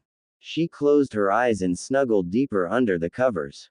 And as she lay there, Ino found herself feeling incredibly aware of her situation. It was strange, but all of a sudden reality hit her. She was a 16-year-old stuck in a body of an older and older version of herself. She had suddenly been drawn into a new, foreign world where she was expected to be a mother, a wife, a friend, and so much more. She was no longer little Ino, she was now the Hokage's wife. Up until now, she thought she could handle it, but with everything that she has learned, the things were really piling up. Tears slowly formed in the corner of her eyes, and before she knew it, Ino burst into tears. Ino? Naruto asked, surprised when he heard her sob. He moved closer to her and wrapped his arms around her. He pulled her closer and held her tightly. Ino was in such a state that she didn't have time to react to Naruto's gesture. Instead, she continued to sob into his chest. Naruto slowly started to stroke her head. Shish, it's okay. Everything will be okay. We'll figure this out, I promise. And as they lay there, Naruto felt his heart break for his wife, for he could never bear to see her in such pain. Kagaya was already gone the next morning when Ino sat down for breakfast. She gave Naruto a questioning look, and he mouthed, "Mission," to answer her silent question. Naruto and Minato ate quickly, then proceeded with their daily routines as well. Minato got his bag for school and waited for his father so that they could leave together. Ino was still eating, and she felt rather alone and lost, since unlike her family she had nothing to do during the day. Naruto came downstairs in his robes, kissed Ino on the cheek and then headed for the door. Just as he was about to leave with Minato he turned, "You should try to go to work." Ino blinked. "What? I said you should try to go to work," Naruto stated. "I'll let them know that you are not feeling yourself, so they'll leave you be. At least you'll have something to do." "I have a job?" Ino asked, surprised. Naruto laughed. "Of course you do, you're a botanist at the greenhouse." "Really?" Ino asked. "I'm a botanist in my world too." "Well, then I assume it won't be hard," Naruto grinned, then left. Ino felt somewhat excited at the prospect of having something to do, so she quickly finished her breakfast, cleaned up, then got ready to leave. She wasn't exactly sure where the greenhouse was, but she was sure she would find it. Greenhouses were not that hard to find, after all. The greenhouse was the largest greenhouse in Konoha and was located about a meter away from the hospital. There was a collection of wild flowers planted around the greenhouse in an orderly fashion and a stone path that led to the door. It was beautiful. Ino nervously headed towards the greenhouse and opened the door. She was greeted by warm air and the familiar and welcome aroma of herbs and spices. She loved plants and she loved her job even more. Several people were bustling around, watering and harvesting plants. There was even a nurse or two working with a medic on some antidotes. Ino glanced around her, mesmerized by the size of the place. "You're back," a female voice exclaimed. A young woman, not even older than her teens, appeared around the corner. She had silver hair and dark eyes. Ino recognized her from the banquet. She was with Masahiro and Akemi. The funny thing, she looked like a female version of Kakashi, without the mask. "It seems so," Ino stated, careful not to give any hints away. A lot more people knew about her condition than she already planned to let know, but she was still heeding to Naruto's advice to not share it with the entire public. "The Hokage stopped by earlier," the woman stated. "He explained the details with us. Well, he told the others you weren't feeling well. He told me the truth." Ino's eyes widened. "He did?" "Yes," the woman stated. "I'm second in command here, so he left you in my care." "Who's in command then?" Ino asked. "You are," the woman stated, causing Ino's eyes to widen. "Or well, you used to be."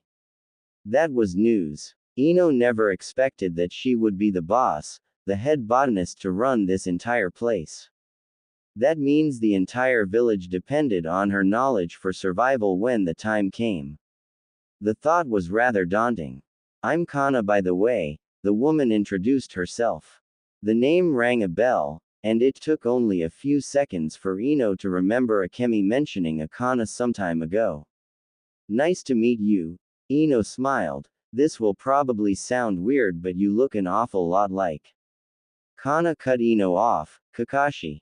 Yes. I inherited most of my father's looks, it seems. My poor mother was forgotten in the process." Ino was astonished. She had only guessed that Kana was Kakashi's daughter. Seems she was right.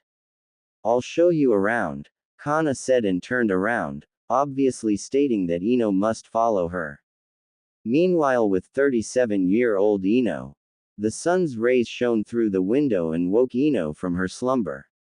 She sat up, groaned and pulled her long hair into a ponytail. She was tired of her long hair already, no matter how beautiful it looked. With a yawn, Ino stumbled to the bathroom, stripped and took a shower. She then stumbled back to her room, got dressed and went downstairs where she greeted her parents. "What do you plan to do?" Inoichi asked. "About what?" Ino asked as she smeared butter on her toast. "About the whole traveling dimensions thing," Inoichi asked. Ino sighed and took a bite out of her toast. "I'm not sure yet. I know how I got here, I just need to figure out who did it. It certainly wasn't me. I don't have a death wish." Inoichi frowned. "You know how you got here. So you know the technique's name?" Ino nodded. "And I am not the only one. I just hope Naruto remembers about it before something terrible happens. The longer we stay like this, the worse things may get." As Ino continued to munch on her toast, Inoichi pondered on his daughter's words. There must something he could do to help her. He wanted to help her. She was his daughter, whether she was from another dimension or not. "What is this technique called? Who developed it?" Inoichi asked, hoping that perhaps the information could assist them in finding some answers. Ino gave him a blank stare. "That, I'm afraid, I cannot tell you." Ino, in her 16-year-old body, was bored. Being 37 and only stuck in a teenage body didn't give you many options for entertainment. For starters, drinking was out of the question because it was illegal, and Ino could really do with a drink right now. Another problem was the fact that she was entirely different personality in a world where she wasn't familiar with her surroundings.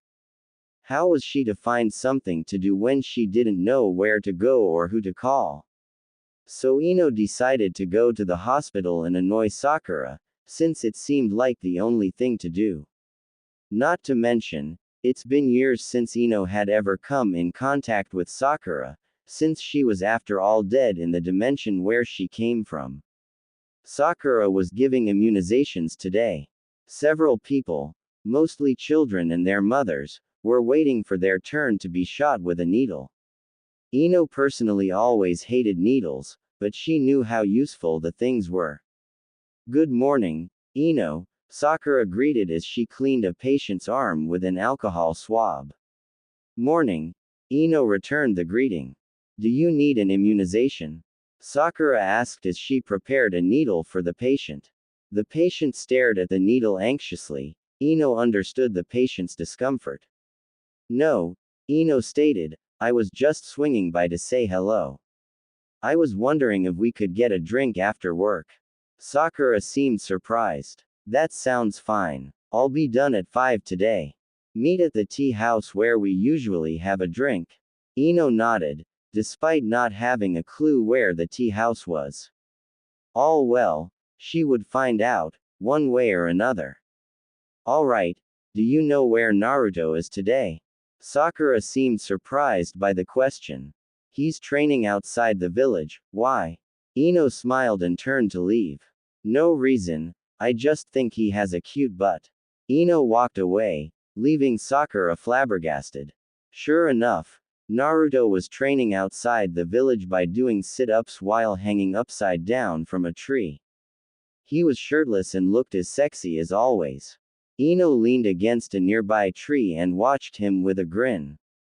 He continued training, not having noticed Ino's presence, and she intended to keep it that way for a little while longer. She just loved watching him. Several minutes passed and Naruto finally finished and jumped down and landed on his feet. He sighed and stretched his arms above his head, giving Ino one hell of a view. Her grin widened. Naruto wiped some sweat from his brow, then he picked up his jacket and moved to pull it back on. Ino moved from the shadows and headed towards him. Hello, Naruto, she greeted, causing him to jump. Gah! Naruto exclaimed, don't scare me like that. Ino chuckled. Naruto gave her a glare, then he laughed and zipped up his jacket. Ino watched the zip move upwards with a pained expression. Naruto noticed and gave her a confused look. She smirked and shrugged. So, Naruto started, what you doing here? Hoping you would entertain me. Ino stated, I'm bored. Naruto seemed confused, but he shrugged. I'm heading to Ichiraku's now. You're welcome to join me. I'd like that. The two turned and returned to the village where they settled at Ichiraku's and ordered ramen. Naruto was telling Ino about his training routine, and she listened. So, Naruto finally finished. Why were you watching me? Oh ho, Ino smirked. What makes you think I was watching you? Maybe I was interested in the tree. Naruto quirked an eyebrow. Seriously. That's just stupid, Ino. Ino threw her head back and laughed. Alright, so maybe I was watching you. You have nice abs, has anyone ever told you that? A blush crept to Naruto's face. Ino smirked and took a sip of water. Naruto silently slurped on his ramen, since he could not think of anything to say.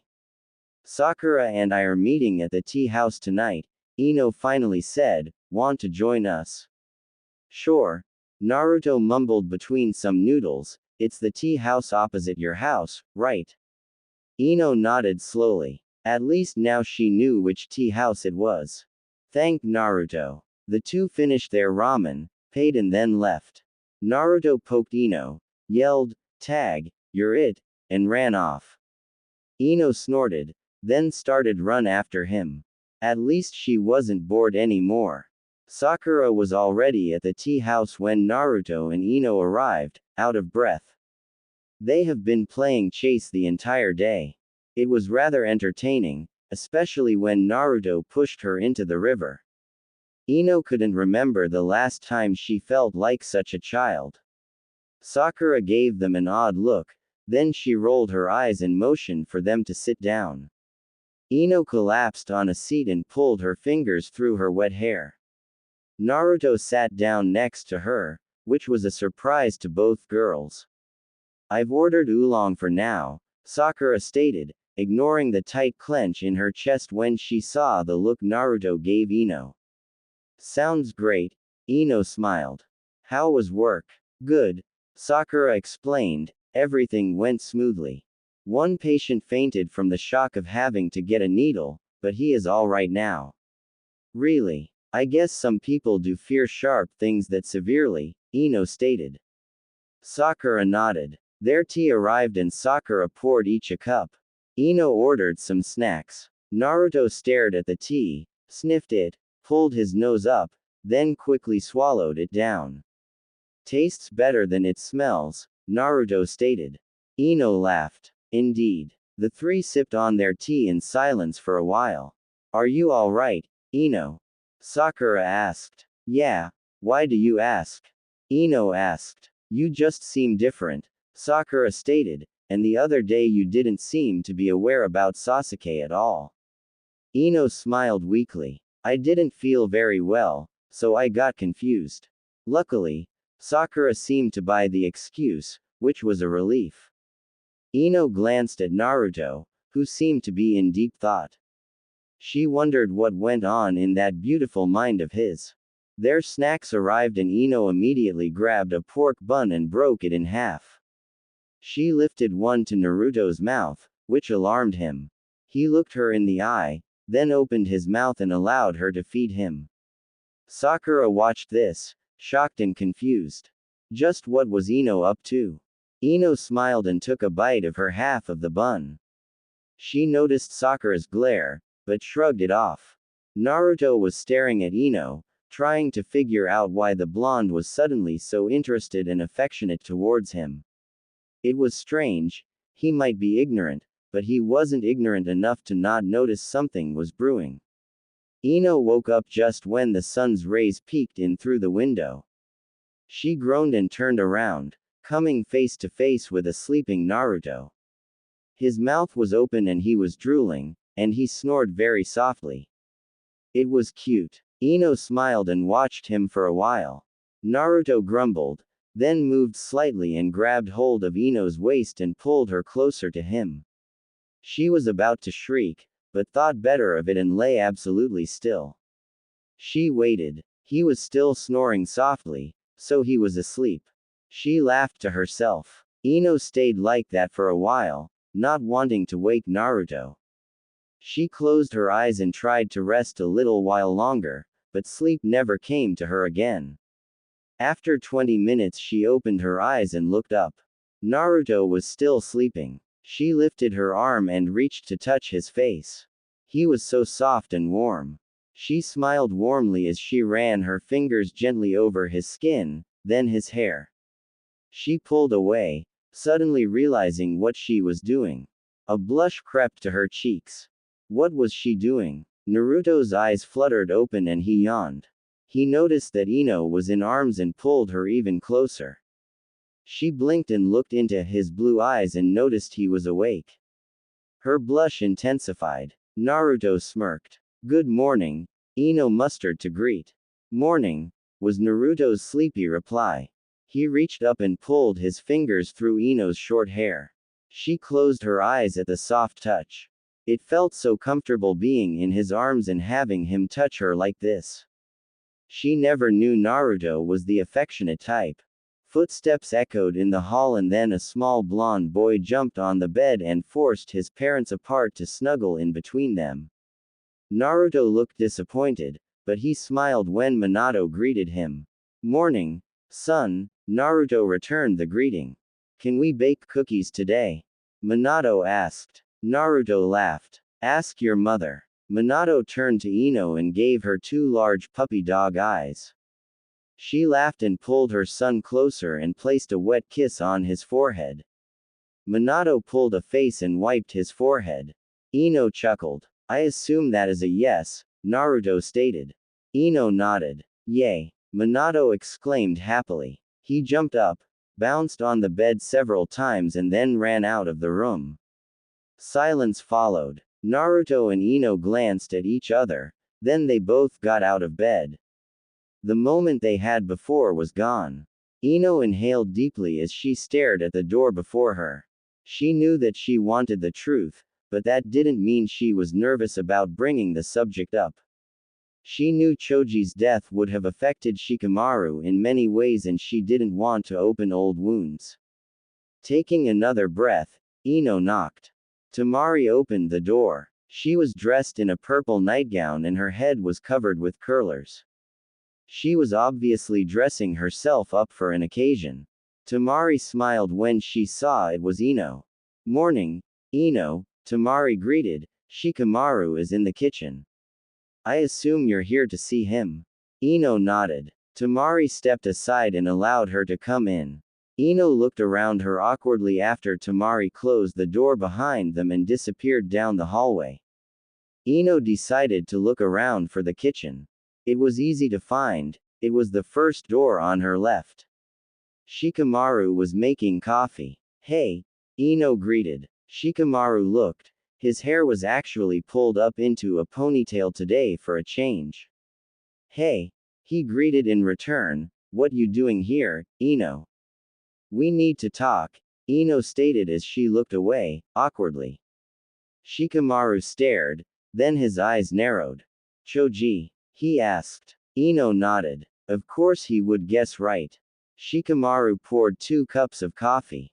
Have a seat. Ino sat down at the dining table. Shikamaru placed a cup of coffee in front of her and offered her sugar. She thanked him and added 1 spoon, then stirred.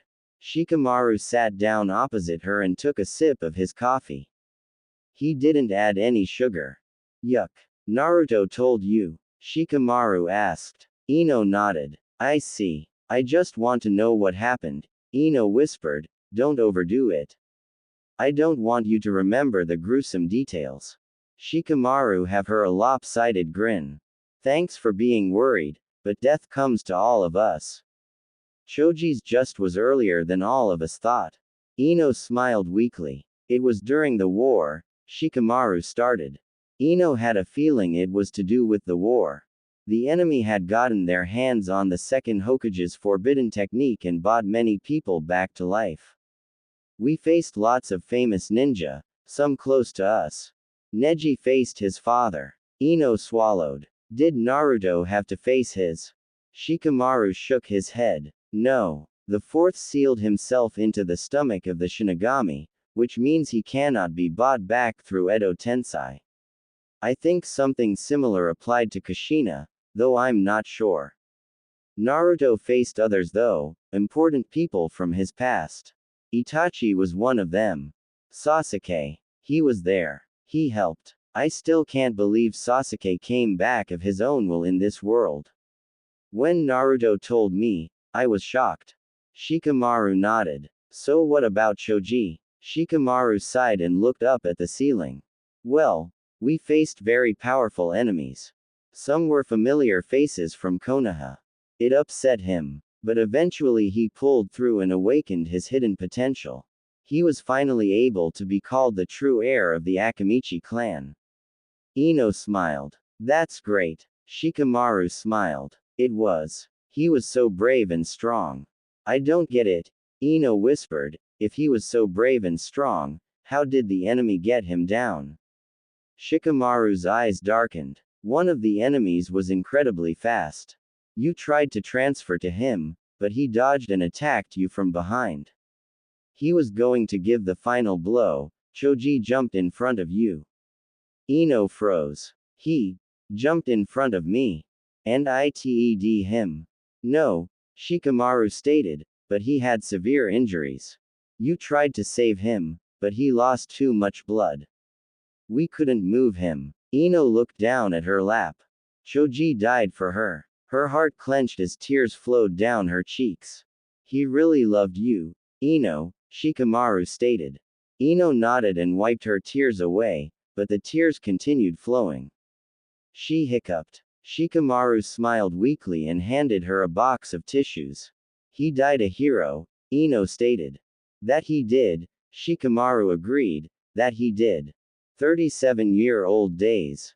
Ino was getting used to being stuck in a teenager's body.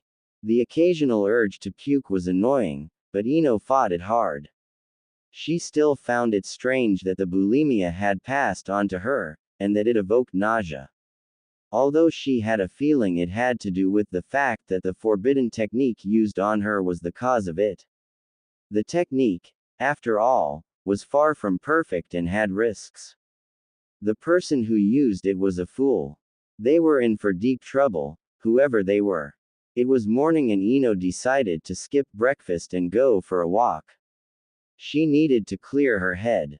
Ino closed the front door behind her and turned to her right. The sun was still rising, so many streets were quiet and shops were still closed. It was fresh and crisp morning, perfect for a walk.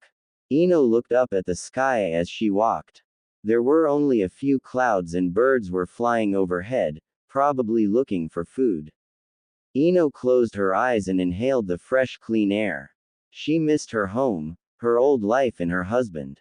She wanted to go back, but she could not do anything at this time. She really needed Naruto to remember about the technique, but knowing him, it could take years. Ino chuckled. Ino spotted Naruto running ahead of her. She frowned. He was up early, which was unusual for the blonde. She smiled and decided to run to catch up to him. By the time she reached him, he had slowed down into a jog. Morning, Ino greeted. Naruto glanced at her and grinned. Yo, he greeted. Morning run? Ino asked. Naruto nodded. Ino smiled. He was so serious when it came to his training. Let me guess, you'll have ramen after this. Sure will. Naruto beamed. Ino rolled her eyes. May I join you? Ino asked. Naruto seemed surprised, but then he grinned and nodded. The two jogged together into the morning. After they finished their ramen, Ino stretched her arms over her head, her short shirt riding up a little. She hated the thing now, but she couldn't exactly change her style out of the blue, people would notice. She could feel Naruto's gaze on her and she smirked. What you doing today? Ino asked. Naruto blinked. Oh, I don't know.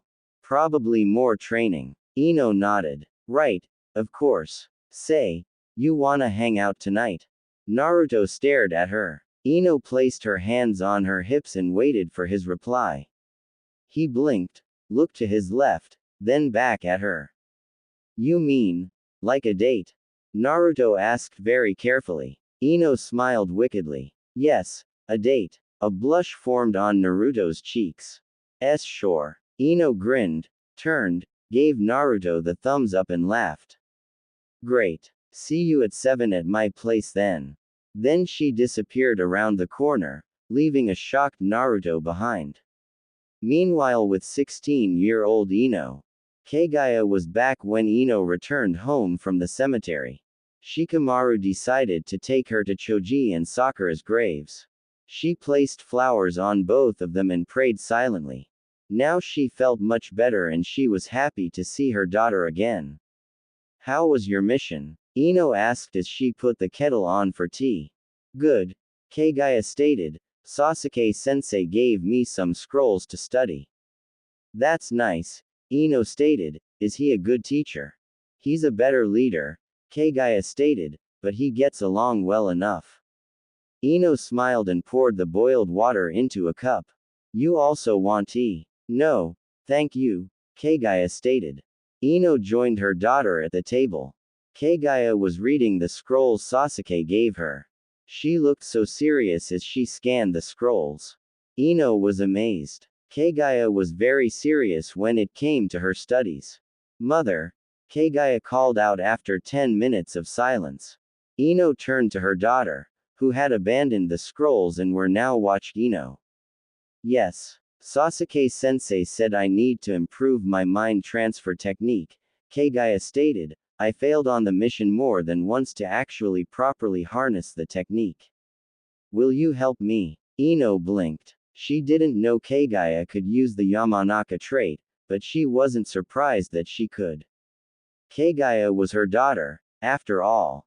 Ino smiled. Of course. How about tomorrow? I'll tell Kana to take care of things at work for me. Kagaya smiled warmly. Thanks a bunch. I feel useless when I fail. Ino knew exactly what that felt like. Karin stared at herself in the mirror. She had on nothing but an old bra and black shorts. Her glasses were on her nightstand and her red hair was unruly and standing in all directions.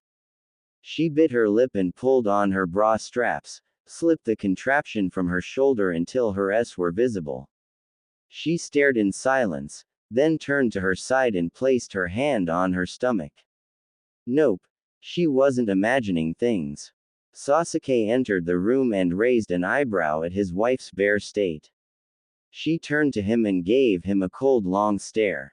He blinked, and shifted his gaze to her s. How he loved those things, despite the fact they were small, but they were just right for him. They are swollen, Karin stated. They were. Sasuke could tell. They even looked bigger. So, I'm not complaining, Sasuke smirked. I'm pregnant, you moron. Karin sneered. Sasuke froze, looked up into his wife's eyes, then back down at her s, then lower to her stomach. Of course, he couldn't see a bump, but when he activated his Sharingan he saw a small flicker of chakra that did not belong to his wife. When? He asked. This morning, Karin stated, I realized my chakra was different. I sensed the baby for the first time. I'm probably only 2 weeks along, give or take a few weeks. Sasuke moved to his wife and pulled him to her. You are beautiful. TCH. You're only saying that because mine are bigger. Ino sat down on the grass, motioning for her daughter to do the same. Kaguya hesitated, then sat down opposite her mother. Ino smiled and closed her eyes. Kaguya did the same and inhaled deeply, allowing the air to travel through her body and carry oxygen to her organs through her blood. She tried to release the tension in her muscles and imagine herself in a place she loved, surrounded by people she loved. This is the first step to being able to control yourself, Ino stated, coming to peace by meditation. Kaguya nodded, but did not open her eyes. Grandfather said something similar when he trained me too. Ino smiled. Of course her father would have said that, she had learned it from him. It was heartwarming, knowing her family wasn't very different in this world from her own. At least her older self also had a warm and open family. The thought was reassuring. Thank you for taking the time to train me, Kaguya whispered. I am your mother, Ino stated, it is no problem at all. It was strange saying that, even after all this time Ino has been stuck in this alternate life of hers. But she had come to accept the fact that she might be here for a while and in order to survive, she must carry on. Besides, she really did love Kaguya and saw her as her own daughter, which she kind of was. The two blondes sat in silence as the sun baked down on them, waiting for the right moment to move forward. Naruto was a busy man. Being the Hokage wasn't fun and games, after all. If he wasn't looking cool and heroic, he was cooped up in an office doing paperwork. Naruto hated paperwork, but he could not escape it, no matter what. Luckily he had clones to help him, even if it did use chakra. Naruto sighed and stretched his arms over his head. He spun around on his chair and looked out the window that gave him a full view of the village he loved and promised to protect. It was a sunny day with only a few clouds. Villagers were moving around, bustling and going on about their daily business. Naruto was happy to see such times of peace. A knock on the door shook Naruto from his reverie. He spun back around. Enter. The door opened, revealing his secretary, a young woman in her late 20s with long golden hair and blue eyes. She was efficient, but a bit clumsy. Nevertheless, she was a great help that Naruto needed. I'm sorry for bothering you, Hokage-sama, she mumbled, but the Kazekage is here to see you. Naruto frowned. Gaara didn't usually discuss business often with Naruto when he was here on his time off to spend with his family. This visit could only mean one thing. Gaara had found something in the archives. Naruto's eyes narrowed. Let him in, Naruto ordered, and bring us tea. The secretary nodded and closed the door behind her. Several minutes later, Gaara stepped into the office. He was dressed in a black shirt and pants, very casual, which was normal when he spent time with his children. Find something? Naruto asked. Gaara sat down and looked into his best friend's eyes. Naruto swallowed and sat forward. He knew that serious look in Gaara's eyes. He did find something. I found an old document, Gaara stated. Kankuro mailed it. It's a report from a scientist's theories on dimensions and space. Naruto frowned. Dimensions and space. Gaara nodded. Yes. Something about the fabric of the universe that overlaps sometimes and therefore two dimensions come together. I thought that it could perhaps assist with the problem. Naruto nodded. Gaara pulled out some folded papers from his pocket and handed it over. Naruto unfolded it and studied it silently. It was a very old paper and the dates on the reports dated back over 70 years. The scientist was most likely no longer amongst the living, so speaking with him was not an option. It sounds familiar, Naruto stated, his brows knitted together. Where did he hear of this before? The fabrics of the universe overlaps. He was certain that someone had told him about it, explained it in detail. But who? Naruto mentally cursed himself. How could he forget in such a dire moment? I will continue the search, Gaara stated, maybe there is more. Naruto nodded. Thank you, please do. Now go home and enjoy your last few days with Hinata. Gaara blushed lightly, then excused himself. Naruto sat back in his chair and sighed. If only he could remember. An opponent will never give you the opportunity to transfer to them, Ino stated as she corrected Kagaya's stance. They were practicing on a mouse that Ino got at the pet store. Ino wasn't usually fond of using animals, but they couldn't practice this kind of technique on a log. Right. Kagaya nodded. Ino smiled and stepped back, proud of Kagaya's strong posture. Your teammates are in charge of distracting the enemy and immobilizing them, so that you can grab them. Kagaya nodded. That's why we are always placed on a team with the Nara and Akamichi clans. They are the best suited to our ability. That's correct, Ino stated, but none of your teammates are from those clans, are they? Kagaya looked down at the ground. Ino frowned at her daughter's sudden look of sadness. Kagaya, Shikamaru's wife can't have children, Kagaya whispered, and Choji didn't even live to have children. I will never be on a team with Nara or Akamichi clan members. Ino's eyes widened. It had never occurred to her that was the outcome. And to think it bothered Kagaya so much, it made Ino's heart clench. But you have adapted, haven't you? That's what every kunoichi must do, adapt to her new environment and social surroundings. Kagaya looked up and smiled weakly. You're right. And I don't really have to adapt, I never had such a team to begin with. I've learned to work well with my teammates, now I must just perfect my own technique. Ino smiled proudly at her daughter. She was so determined. All right, do it. Capture that mouse, but be careful, they have very sensitive minds. One mistake and you might it. Kagaya nodded, then focused and executed. 37-year-old Ino. Ino stared at herself in the mirror. She looked so young and elegant in the purple summer dress she had selected to wear for her date with Naruto. She twirled around. It felt great to be a teenager again, because her skin was flawless. Well, mostly, she naturally had some scars from missions, but she hid them perfectly under the fabric of the dress. Even her S looked great. Her mother came in and looked surprised. Are you going out? She asked. Yes, Ino confirmed. How do I look? Beautiful.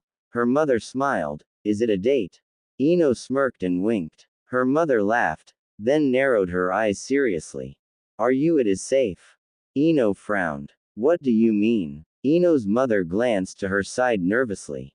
Well, you are my daughter from the future and from another dimension.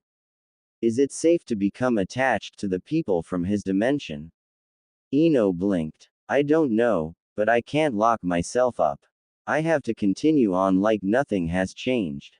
If I become antisocial just to protect everyone, then people start to notice things, and then real problems could rise up. Like enemies attacking. Ino's mother nodded. I guess you're right. I'm just looking out for you.